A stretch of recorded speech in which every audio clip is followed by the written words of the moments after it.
తను తెలుగుదేశంలో పుట్టి పెరిగి తల్లిపాలు తాగి రొమ్ము గుద్దినోడు.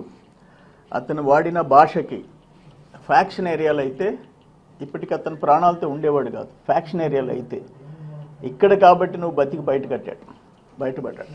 ఒక క్రూర మృగం, ఒక దుర్మార్గుడు వాడే భాష మాట్లాడినాడు. ఒక దుర్మార్గుడు ఈరోజు అరెస్ట్ చేస్తే కూడా అక్కడ నాటకాలు ఆడాడు.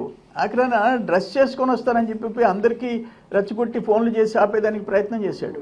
నేనేమంటానంటే, నువ్వు గన్నవరం పార్టీ కార్యాలయం మీద చేసిన దాడి ఎప్పుడన్నా చూసామా?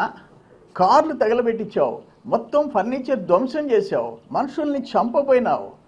ఆ కేసులో ఈరోజు కంప్లైనెంట్ అక్కడ వాచ్మెన్, ఒక అటెండర్, అతన్ని భయపెట్టి దుర్మార్గంగా విత్డ్రా చేయించేదానికి ప్రయత్నం చేశావు. ఈరోజు ఏమైంది? నీ బతుకు బయటపడింది, బట్టబయలైంది. అయ్యా వంశీ తల్లిగారు, చెల్లిగారు, ఇంట్లో శిక్ష చేయండి అతనికి. ఒక మృగం, మీ ఇంట్లో ఉండేది ఒక క్రూర మృగం. శిక్షించండి, మీరు కుటుంబ సభ్యులు శిక్షించండి. మీకు తల్లి, చెల్లి, బిడ్డలు ఉండారు, అన్నదమ్ముళ్ళు ఉండారు. ఇటువంటి మృగాన్ని మీరు ఇంట్లో పెట్టుకొని ఉండారు. ఇండియాను వదిలేయాలని చెప్పన్న పిరికి బంధవి నువ్వు. ఇండియాలోనే వదిలేసే ప్రయత్నం చేసిన పిరికి బంధవు నువ్వు.